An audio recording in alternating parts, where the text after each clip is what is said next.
आपने देखा है, अपने जीवन में देखा होगा कि कुछ लोग जैसे शराब की लत का शिकार होते हैं और कुछ लोग और कुछ नहीं तो जैसे जंक फूड खाने का शिकार होते हैं। कुछ लोगों को बहुत झूठ बोलने की आदत होती है, कुछ लोगों में बहुत डिसिप्लिन होता है और कुछ में नहीं होता है। यानी हर पर्सनैलिटी अलग-अलग तरह से बिहेव करती है। कोई किसी चीज़ में अच्छा है, कोई किसी चीज़ में अच्छा है। अब ये चीज़ तो हम समझ चुके कि ठीक है, पास्ट के संस्कार हैं, पूर्व जन्मों के कर्मा हैं, कुछ लाइफ लेसन है, चलो यहाँ तक तो ठीक है, समझ में आ गया। अब इससे आगे चीज़ को थोड़ी अलग नज़र से समझते हैं। कोमल के केस के थ्रू जिसे मैं पिछले लगभग 3 कड़ियाँ बना चुकी हूँ, ये चौथी कड़ी है। अब तक हमने सब कुछ जाना कि कैसे सोल वर्ल्ड में होती है, फिर वो प्लान करती है आने का, आती है, आने के बाद कैसे क्या दिखती है, क्या करती है। अब हम इस चीज़ को समझ रहे हैं कि सोल जब माँ के गर्भ के अंदर है, उसे एक बॉडी मिली हुई है, उसके साथ कैसे बातचीत चल रही है, किस तरह का तालमेल बैठ रहा है। अब मैंने जैसे शुरू में ज़िक्र किया कि हर व्यक्ति की अलग पर्सनैलिटी होती है। कोई आत्मनिर्भर है, कोई बहुत ज़्यादा किसी में कॉन्फिडेंस है, किसी में नहीं है, कोई शराबी है, उसे छूट ही नहीं रही लत और किसी को आप बार-बार उसको कंपेल भी करो किसी गलत चीज़ के लिए तो वो उस तरफ नहीं जाते हैं। उन्हें डिमोटिवेट करना बहुत मुश्किल होता है और किसी को तो बस छोटी-सी एक चुटकी बजा के आप उसके हौसले पस्त कर सकते हैं। कुछ लोग मुश्किल से मुश्किल हालात में भी हिम्मत नहीं हारते और आगे निकल जाते हैं और कुछ लोग छोटी-सी प्रॉब्लम के आगे हार जाते हैं। तो ये सब कुछ कहाँ से आ रहा है? वहाँ तक हमने समझ लिया कि पूर्व जन्म थे, लाइफ लेसन थे, वहाँ तक समझ लिया। थोड़ा आगे बढ़ते हैं और इस चीज़ को एक नए पहलू से समझते हैं। कोमल से जब ये सारी जानकारी ली गई, कोमल के केस के थ्रू जो ये सब जानकारी प्राप्त हुई, उसके उसमें मैं आप सभी के साथ एक चीज़ शेयर करना चाहूँगी कि आत्मा जब शिशु में आती है, वो उसको जो बॉडी मिली है, बॉडी उस बॉडी में आती है। शुरुआती दिनों में जितना शुरुआती दिनों में आ जाती है, उतना उसके साथ तालमेल बिठाना आसान होता है। मस्तिष्क बन रहा होता है, अभी उसकी संरचना हो रही है। बनते हुए मकान में आप जो मर्ज़ी चेंजेज़ ले आइए, आसान है। भैया ये कमरा यहाँ नहीं, यहाँ डलेगा, ये दीवार यहाँ नहीं, यहाँ बनेगी, यहाँ खिड़की बनेगी, बड़ा आसान है। एक बार आपने मकान बना लिया, उसमें पेंट कर लिया, उसमें आपने फर्नीचर भर दिया, अब आप कहते हैं कि नहीं एक यहाँ पे खिड़की चाहिए। छोटी-सी चीज़ है, मुश्किल हो जाएगी। एक खिड़की को बनाना भी मुश्किल हो जाएगा और बनते हुए मकान में जो चाहे वो बनवा लेते आप, कितना आसान था। बस ऐसे ही कुछ समझ लीजिए कि जब एक सोल अपने लिए शरीर चूज़ कर लिए तो बहुत आसान है। लेकिन यहाँ हिम्मत हारने की बात नहीं है। अब आप बोलेंगे कि ठीक है तालमेल बिठाया एक सोल ने एक बॉडी के साथ, तो क्या करें? वो तो हो गया ना, अब तो हम बड़े हो गए हैं, तो अब क्या करें? तो यहीं से एक चीज़ निकल के आएगी कि अब भी हम कर सकते हैं। यहाँ सिर्फ प्रॉब्लम नहीं है, प्रॉब्लम का सॉल्यूशन भी है, लेकिन सॉल्यूशन एफर्ट माँगता है। वही जो मैंने अभी थोड़ी देर पहले एग्ज़ाम्पल दिया कि बनते हुए मकान में खिड़की बनाना कितना आसान है और बनने के बाद बनाना कितना मुश्किल है। तो ठीक है, मुश्किल वाली बात आती है क्योंकि जब हम बड़े हो जाते हैं, हमारा मस्तिष्क बन चुका है। अब उसमें फेर-बदल करना मुश्किल है, नामुमकिन नहीं है। खिड़की मुश्किल है बनानी, बन ज़रूर जाएगी, नामुमकिन नहीं है। यहाँ पर जब कोमल से ये बात पूछी गई कि अच्छा ठीक है, अब जो बच्चा है, उसके साथ आप करती क्या हो? एज़ ए सोल आप कर क्या रही हो उस बच्चे के साथ? इस पर कोमल का जवाब था, "ये बहुत नाज़ुक है, मैं जल्दबाज़ी नहीं कर सकती, बहुत कोमलता से जाँच करनी है, संबंधों की, अंतरों की। मैं ये परिभाषा शुरू करने जा रही हूँ, हर मन अलग होता है।" तो ये बहुत छोटी-सी 2 लाइनें हैं, लेकिन इनके मतलब बहुत गूढ़ हैं और अगर इसे प्रैक्टिकल भाषा में समझना हो, तो हम इस तरीके से समझ सकते हैं। अगर हम एक साइंटिफिक लैंग्वेज में बात करें, तो जैसा कि कहा जाता है कि हमारे दिमाग के आगे की तरफ, माथे की तरफ एक हिस्सा होता है जिसे प्रीफ्रंटल कॉर्टेक्स, दिमाग का ये हिस्सा हमारे सेल्फ कंट्रोल को बढ़ाता है। जैसे कुछ लोगों को जैसे शराब की लत होती है या किसी चीज़ की लत होती है, उस वक़्त उनके दिमाग का ये हिस्सा सही तरीके से काम नहीं करता। उनका ये सिस्टम सही तरीके से कंट्रोल में नहीं होता, इसलिए वो अपनी एडिक्शन को छोड़ नहीं पाते। हमारे दिमाग में जो कुछ न्यूरोट्रांसमीटर है, उनकी जो आपस की तालमेल है, उसमें कुछ डिसबैलेंस आता है। और जब दिमाग का ये हिस्सा सही तरीके से काम नहीं करता है, तब किसी भी तरह की एडिक्शन, किसी भी चीज़ को, कुछ खाने की बहुत ज़्यादा क्रेविंग, कुछ भी ऐसा जो हमें कंट्रोल करना चाहिए, हमारा सेल्फ कंट्रोल अपने ऊपर से ख़त्म हो जाता है। इस तरह से जो हमारा पूरा दिमाग है, अगर सरल भाषा में कहें, तो जैसे एक मोबाइल में बारीक-बारीक बहुत बारीक सी तारें जुड़ी हुई होती हैं, जो अच्छे से आप देख भी नहीं सकते। इतना बारीक एक सिस्टम सेट है मोबाइल के अंदर।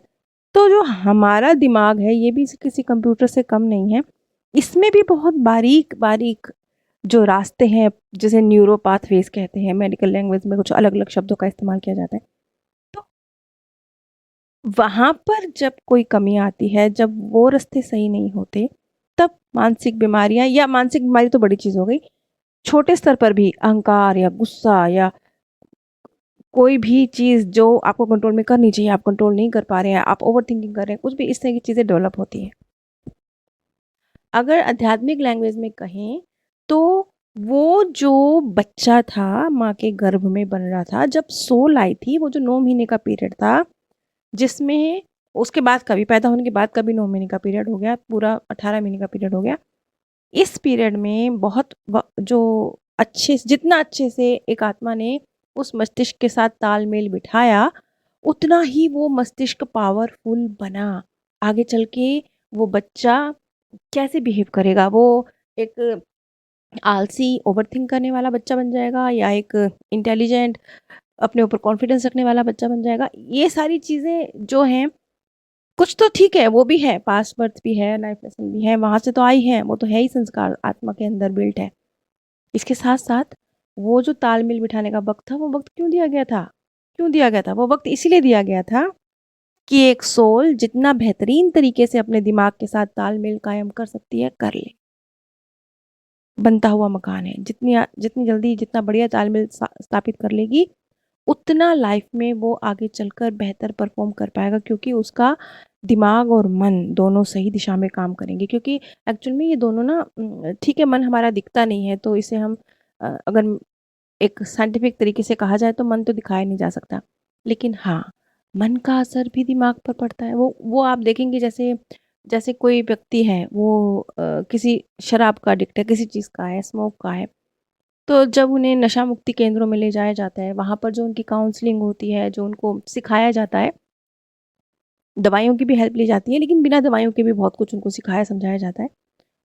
वो सब क्या होता है? वो सब होता है, उनका बिलीफ सिस्टम चेंज किया जाता है, उनके एक्चुअली उनके संस्कारों पर काम चल रहा है, और उसका असर कहाँ पड़ता है? वही वही दिमाग का आगे का हिस्सा, जो उनके सेल्फ कंट्रोल के लिए ज़िम्मेवार है, वो सही तरीके से काम करना शुरू हो जाता है। ये समझ लीजिए कि एक मशीनरी है, वो सही तरीके से काम नहीं कर रही, वो रिपेयर सेंटर में ले गए हैं, तो वो सही तरीके से काम करने लगी है।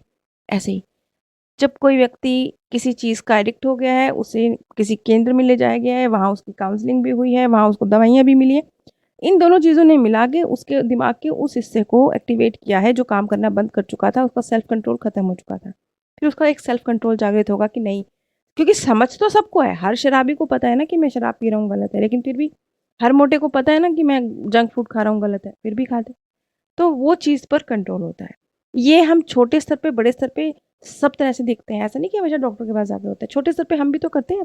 हम भी तो कितनी बार अपने जीवन में अपने बिलीफ सिस्टम को चेंज करते हैं। अपने जैसे ही बिलीफ्स चेंज करते हैं, क्योंकि विचार चेंज करने से कुछ नहीं होता। जैसे लोग कहते हैं ना, लॉ ऑफ अट्रैक्शन, आप ऐसा सोचिए तो ऐसा हो जाएगा, लेकिन ऐसा होता नहीं है। क्यों?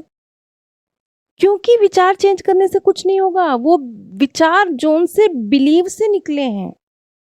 उस बिलीव को चेंज करना पड़ेगा। पीछे एक कदम पीछे जाना पड़ेगा। विचार बोलते रहिए आप कि मैं बहुत अमीर बन गया, मैं बहुत अमीर बन गया, मैं बहुत अमीर बन गया, नहीं बनेंगे। आप बहुत अमीर कब बनेंगे? आप बहुत अमीर तब बनेंगे जब आप उसके पीछे एक स्टेप जाके बोलेंगे कि नहीं, मैं क्या कर सकता हूँ? मेरे अंदर क्या कर सकने की क्षमताएँ हैं?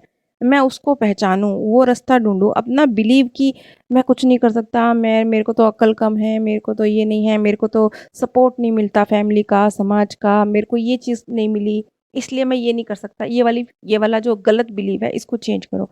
जब ये चेंज होते हैं तो विचार चेंज होते हैं, जब विचार चेंज हो गया, बिलीफ सिस्टम चेंज हो गया, तो वो परिस्थितियाँ क्रिएट होने लगती हैं, जो परिस्थितियाँ आप चाहते हैं कि आपके जीवन में क्रिएट हो जाएँ। लॉ ऑफ अट्रैक्शन ने किस लिए काम नहीं किया था? इसलिए नहीं करा, क्योंकि वो सिर्फ़ विचार पर आके अटक गया, विचार से पीछे गया ही नहीं। खैर, तो यहाँ पर हम ये कहने की कोशिश कर रहे हैं कि एक आत्मा को जो पूरे 18 महीने का वक़्त मिला है, उसके बाद पैदा होने से पहले और पैदा होने के बाद, उसमें वो इसी दिमाग के साथ जितना अच्छा तालमेल बिठा लेती है, वो व्यक्ति उतना ही ज़्यादा एक अच्छी पर्सनैलिटी का व्यक्ति बनकर बाहर निकलता है। लेकिन कितना? कितना बिठा पाएगी ये आत्मा? आत्मा की भी तो अपनी सीमाएँ हैं ना, वो भी तो पता नहीं क्या-क्या लेकर आई है पास्ट बर्थ से, लेकिन फिर भी ये मौका मिलता है। अब ये तो चलिए हम तो ये बोलते हैं कि ये मौका तो मिला, माँ के गर्भ में मिला, अब क्या करें? अब तो हम हो चुके ना 25, 30, 50 साल के। अब भी ये प्रोसेस सेम ऐसे ही काम कर रहा है। अब भी इससे अलग कुछ नहीं है। अब भी विचार से पहले बिलीव को चेंज करना पड़ेगा और आपको फ़र्क महसूस होगा। अब ये चीज़ ठीक है, आपको कहीं किताब में नहीं मिलेगी और ये शायद इतना बड़ा दावा मुझे नहीं करना चाहिए, लेकिन फिर भी क्योंकि मैंने देखा है अपने जीवन में ये चीज़ें, इसलिए मैं कहना चाहूँगी, ये मैं व्यक्तिगत अनुभव से बात कर रही हूँ। मैंने ये चीज़ देखी है होती हुई। आप अगर सही मायनों में अपना बिलीफ सिस्टम चेंज कर लेते हैं और आपके दिमाग की वायरिंग चेंज हो जाती है, तो मैंने ऐसा भी देखा है कि उम्र में भी बैक गियर लग जाता है। लोग 50 साल के 30 के भी हो जाते हैं। अब आपको मेरी बात सुन के हँसी आएगी, क्योंकि इतना बड़ा क्लेम नहीं, लेकिन हाँ, बहुत-बहुत लोगों में शारीरिक ताकतें बढ़ने लगती हैं। मतलब उम्र बढ़ने के साथ कम होनी चाहिए थी, बढ़ने लगती हैं। उम्र बढ़ने के साथ खूबसूरती कम होने लगी थी, होनी चाहिए थी, वो बढ़ने लगती है। उम्र बढ़ने के साथ बूढ़ा लगना चाहिए था, वो और जवान लगने लगते हैं। ये तो चलिए मैं एक बात बता रही हूँ, जीवन के हर पहलू में ये चीज़ होती है। ये जो सारा सिस्टम इस तरीके से काम करता है, ये बताता है आत्मा कितनी पावरफुल है और आपका मन कितना पावरफुल है। मन बेशक दिखता नहीं है, पर ये आपके दिमाग तक में भी परिवर्तन कर देता है। एक्चुअली में थोड़ा ध्यान दीजिए, मन से ही सारी दुनिया, आपका पूरा ज़िंदगी चल रहा है। सारे इमोशन के हेर-फेर हैं, इमोशन के हेर-फेर हैं। ख़ैर, अब हम वापस आ जाते हैं कोमल के केस पर। एक्चुअली कोमल ने जो कुछ बताया ना, उससे एक्सप्लेन करने के लिए मैं थोड़ा ज़्यादा डिटेल में पीछे चली गई। अब कोमल ने जो कुछ बताया, वो मैं फिर आपको अगली कड़ी में बताती हूँ कि गर्भ में कैसे वो तालमेल बिठा रही थी उस बच्चे के साथ जो शरीर उसको मिला था। कोमल के केस की ये चौथी कड़ी है, 5वीं कड़ी इसकी आखिरी कड़ी होगी। अगर आप अपने पूर्व जन्मों के विषय में जानना या सीखना चाहते हैं, तो आप नीचे दिए गए व्हाट्सएप नंबर पर संपर्क कर सकते हैं। नीचे डिस्क्रिप्शन बॉक्स में मेरे सेकंड चैनल का लिंक दिया गया है। आप सभी पर परमात्म सौंदर्य, प्रेम और आनंद सदैव बरसता रहे। आप सभी दिव्य परम धाम में स्थान प्राप्त करें।